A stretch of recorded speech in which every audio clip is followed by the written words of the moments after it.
दोस्तों मैं सतबीर दलाल अपने YouTube के भारत लिंक चैनल पर आपका स्वागत करता हूं। दोस्तों आज जिस शख्सियत से हम रूबरू हो रहे हैं वह है श्री विजेंद्र बलारा जी। विजेंद्र बलारा जी सामाजिक परिवेश से जुड़े हुए एक बहुत बड़े समाज सेवी और बिजनेसमैन इंसान है और यही नहीं, इनका पूरा परिवार ही समाज से जुड़ा हुआ परिवार है। इनके जो दादाजी थे वो लाहौर यूनिवर्सिटी के टॉपर थे और अपने समय में इतने समाज सेवी थे, इतने रेपुटेटेड आदमी थे कि गांव के अंदर लगभग 17 साल तक वो निर्विरोध सरपंच चुनते रहे और उन्होंने गांव का प्रतिनिधित्व किया। और इनके जो फादर साहब थे श्री DS बलारा जी, वो नेवी के, इंडियन नेवी के एक बहुत बड़े ऑफिसर हुआ करते, लेफ्टिनेंट कमांडर हुआ करते, जिन्होंने 45 साल तक देश की सेवा की और कई ऐसे ऐसे कार्य किए कि जिसके लिए सरकार ने उनको बहादुरी के पुरस्कार दिए। और विजेंद्र बलारा जी भी समाज से जुड़े हुए व्यक्ति हैं, समाज सेवा से जुड़े हुए व्यक्ति हैं और एक बहुत बड़े बिजनेसमैन है। इनकी अपनी फैक्ट्री भी और इन्होंने लाइफ में और भी कार्य किए। तो सबसे पहले तो इन्होंने अपने कीमती समय में से हमारे लिए जो समय निकाला उसके लिए हम इनके बहुत बहुत शुक्रगुजार हैं और अपने चैनल पर इनका स्वागत करते हैं। विजेंद्र जी आपका भारत लिंक पर बहुत बहुत स्वागत है सर। आपका भी बहुत बहुत स्वागत साहब। हाँ, आपकी पूरी भारत लिंक टीम को जी हमारे यहाँ आने का, पधारने का धन्यवाद। जी बहुत बहुत शुक्रिया। अच्छा बलारा साहब, मैं तो आपके बारे में जानता हूँ, लेकिन जो हमारे दर्शक हैं, हमारे जो सदस्य हैं, सब्सक्राइबर हैं, वो गुड़गांव से, हरियाणा से बाहर के भी हैं, तो वो आपके बारे में से थोड़ा नहीं जानते। तो हम उनकी तरफ से आपसे पूछना चाहेंगे, थोड़ा आप अपने बारे में बताएं कि आपका कहाँ जन्म हुआ और कहाँ से आपने एजुकेशन ली। बेसिकली मैं हूँ रोहतक से। अच्छा, रोहतक के पास एक गांव है बहु अकबरपुर। जी जिसे बड़ी बहू भी कहा जाता है। बिल्कुल सर। ठीक है। हाँ। तो हम बेसिकली वहीं से निकले हुए हैं जी। और आजकल गुड़गांव रह रहे हैं। अच्छा, एजुकेशन कहाँ से ली सर आपने? एजुकेशन मेरी है दिल्ली यूनिवर्सिटी से पूरी। अच्छा, बहुत बढ़िया सर। तो एजुकेशन के बाद आपने क्या किया सर? एजुकेशन के बाद मैंने पहले तो एज फादर पहले ही नेवी में थे। हाँ। तो वहाँ पे भी ट्राई किया। हाँ। बट एक बार नहीं हुआ। हाँ। तो फादर ने कहा कि जरूरी नहीं, अगर सारे ही फौज में चले जाएं तो आप भी फौज ही ट्राई करो। जी एक बार दूसरी जगह भी देखो। हाँ। तो फिर मैं अपना दूसरी सिविल साइड आ गया। मैंने वहाँ पे CHA का काम किया। फिर अपने खुद की CHA की फर्म बनाई है। जी बहुत बढ़िया। अच्छा सर, मैं एक चीज पूछना चाहूंगा जी। आपके फादर साहब भी एक बहुत बड़े ऑफिसर थे और बिल्कुल नीचे से मेहनत करके इनके प्रोग्रेस करके इतने बड़े पद पर पहुंचे जी। तो मैंने सुना है कि उन्होंने कई ऐसे बहादुरी के कार्य किए, बहुत से लोगों की उन्होंने जान भी बचाई, जिसके लिए भारत सरकार ने उनको अवार्ड भी दी, गैलेंट्री अवार्ड भी दी। तो क्या काम किए थे उन्होंने ऐसे? उन्होंने बेसिकली तो सोनार में स्पेशलाइजेशन थी उनकी। सोनार में जी जो कि सबमरीन्स में होती है ज्यादातर। हाँ। और करीबन 200 लोगों की एक ट्रेन उस टाइम पे बाढ़ आई थी, डूब रही थी। तो करीबन 200 लोग बचाए थे उन्होंने। अरे वाह, बहुत बढ़िया। जिसकी वजह से उन्हें गैलेंट्री अवार्ड मिला था। बहुत बढ़िया सर। तो आपको प्रेरणा तो उनसे काफी मिली होगी, आप इतने बहादुर पिताजी के बेटे हैं। हाँ। तो अच्छा, आपने ये CHA का बोला, ये CHA क्या होता है सर? ये कस्टम हाउस एजेंट होते हैं। अच्छा, क्या काम होता है? बेसिकली आपके इम्पोर्टर एक्सपोर्टर्स जो होते हैं, उनका एक ये लगा लो एक पार्ट होता है शिपमेंट को यहाँ से बाहर भेजने का या बाहर से मंगवाने का। ठीक है। तो ये लोग उस पार्ट को करते हैं। अच्छा, अब ये बताइए कि एजेंट की जरूरत कहाँ पड़ती है एक एक्सपोर्टर को या इम्पोर्टर को, बिजनेसमैन को? दलाल साहब ये देखो, एक धंधे वाला आदमी अपने फैक्ट्री से ही फुर्सत नहीं पा सकता। वो सरकारी इस सब में कहाँ इतने में पड़ेगा। हाँ। तो उसमें एक पार्ट होता है कि जो कस्टम से क्लियरेंस होती है, वो वाला सारा पार्ट CHA देखते हैं। अच्छा, बहुत बढ़िया। ये बात सही है कि हर आदमी हर काम नहीं कर सकता, तो दूसरे आदमियों की भी जरूरत पड़ती है। तो आपका, अच्छा मैं एक चीज पूछना चाहूंगा आपसे बलारा साहब, ये जो CHA होते हैं, कस्टम हाउस से क्लियरेंस के जो एजेंट होते हैं, उनके बारे में काफी नेगेटिव बातें सुनने में आती है कि वो जो अपने क्लाइंट होते हैं उनके साथ बेईमाना करते हैं। ये कहते हैं कि जी जहाज उन्होंने पकड़ लिया, या कस्टम ऑफिसर है वो ये कह रहा है कि ये तो सामान खराब है, इसके इतने लाख रुपए लगेंगे।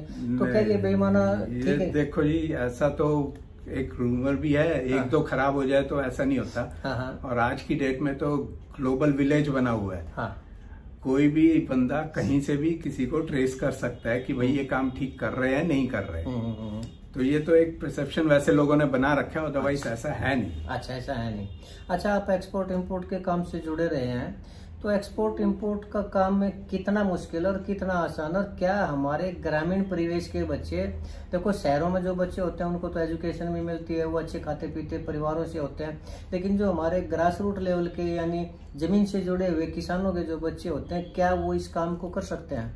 बड़े आराम से, बहुत आराम से एक्सपोर्ट इंपोर्ट के काम जी को। जी जी जी। आजकल तो सरकार ने इतनी फैसिलिटीज दे दी है कि ये लगा लो, ग्रामीण बंदा जो कर रहा है काम, उसको अगर कोई और बिजनेस करना नहीं है, ग्रामीण से संबंधित ही अपने ये ड्रॉप फार्मिंग करके अच्छे से कोई फ्लावर का कर ले या कोई और सब्जियों का कर ले, एक्सपोर्ट बहुत होते हैं, बहुत होते हैं। Very good. और सरकार का सपोर्ट बहुत है, सबसे बड़ी बात ये है आज की डेट। अरे वाह, कहने का मतलब ये है कि जी जो बच्चे गांव के हैं जो ग्रेजुएशन कर लेते हैं और जो आगे आजकल सरकार ने नौकरी खत्म कर रखी है, तो अपना काम करें तो उनके लिए एक चॉइस एक्सपोर्ट इंपोर्ट भी है। काम अपना ही करना चाहिए जी, जी। और ज्यादातर देखा जाए तो ग्रामीण वाले फोर्सेज में ज्यादा जाना प्रेफर करते हैं, बट फोर्सेज में भी कितने जाएंगे?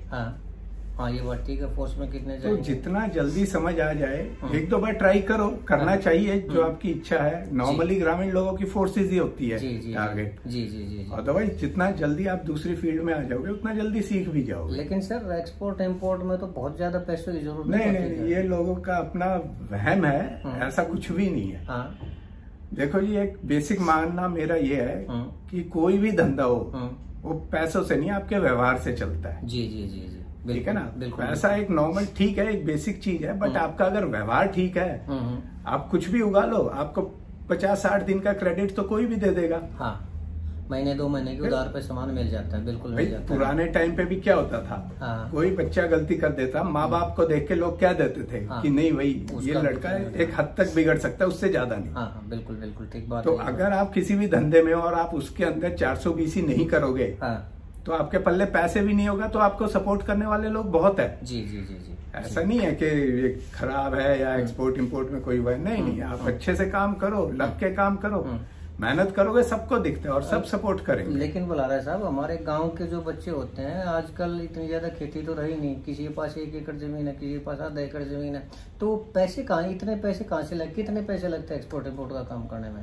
आप चाहे 10 लाख से शुरू कर लो। सर 10 लाख बहुत बड़ी अमाउंट होती है हमारे गाँव के बच्चों के लिए। सर एक चीज समझो, हाँ 10 लाख तो बेसिक वैसे बता रहा हूँ, आप क्रेडिट लिमिट भी तो देखो जो सरकार आपको दे रही है। हाँ हाँ हाँ हाँ, ठीक है ना। आप एक बार सैंपल बना के भेजो, सैंपल अप्रूव हो जाए, सरकार के थ्रू आप माल भेजो, सरकार पूरा सपोर्ट कर रही है। तो कहने का मतलब ये है कि हमारे ग्रामीण बच्चे निराश ना हो कि उनके पास रोजगार नहीं है, ये नहीं, तो इस लाइन में वो अपना भविष्य तलाश कर सकते हैं। आप इंपोर्ट एक्सपोर्ट में खुल के भविष्य तलाश करें, आपको उसके अलावा भी बहुत काम है। लेकिन ये है कि आपको निकलना पड़ेगा। सरकार तो वही बात है जी, आपको अपॉर्चुनिटीज दे सकती है, लेकिन अवेल तो करने के लिए आपको घर से निकलना पड़ेगा। जी जी। जब ये इतना बढ़िया काम था सर, तो आपने इस काम को छोड़ क्यों दिया? नहीं, मैंने अपने ग्रोथ के लिए फिर अपनी खुद की फैक्ट्री लगा ली। अच्छा, वेरी गुड। कहाँ पर है? अपनी हरिद्वार में है फैक्ट्री। बहुत बढ़िया। किस चीज की है सर? अपनी एलईडीज की है। एलईडी, बहुत बढ़िया, बहुत बढ़िया। तो अच्छा काम चल रहा है कहने का मतलब। जी जी जी। तो आप तो कहने का मतलब ये है कि आप अपनी लाइफ से संतुष्ट हैं? बहुत। आपकी कोई पॉलिटिकल महत्वाकांक्षा? नहीं जी, कोई चुनाव लड़ा कभी आपने? नहीं, कभी इंटरेस्ट ही नहीं रहा। आप इतने अच्छे परिवार से जुड़े रहे हैं, इतने परिवार से आपका संबंध रहा है, आप भी सामाजिक आदमी रहे हैं, तो क्या कभी समाज के लिए कुछ करने का प्रयास किया आपने? समाज का तो ऐसा है जी, देखो मालिक की दया से एटलीस्ट कोई अगर आया है तो खाली जाने नहीं दिया। अरे वाह। हमारे पिताजी कहा करते थे कि अगर कोई आपके दरवाजे आ गया जी, तो ये समझ लो आपके पास चीज है। हाँ, और भगवान ने वो भेजा है जी, और वो आप ही को ट्राई कर रहा है। बहुत बढ़िया जी। कि आप कर सकते हो, नहीं कर सकते, बरकत भी उसी में है। बहुत बढ़िया सर। आपकी महत्वाकांक्षा क्या है लाइफ की? जितना जल्दी आप सेटिस्फाई हो जाओ अपने लेवल पे उतना अच्छा है, ज्यादा लालच ना करो बस। आप सेटिस्फाई हैं अपनी लाइफ से? बहुत जी, बहुत बढ़िया सर। आपने हमें टाइम दिया, इसके लिए हम आपका बहुत बहुत शुक्रगुजार करते हैं। बस एक आखिरी सवाल मैं आपसे पूछना चाहूंगा, आप हमारे दर्शकों को, भारत लिंक के दर्शकों को क्या कहना चाहेंगे?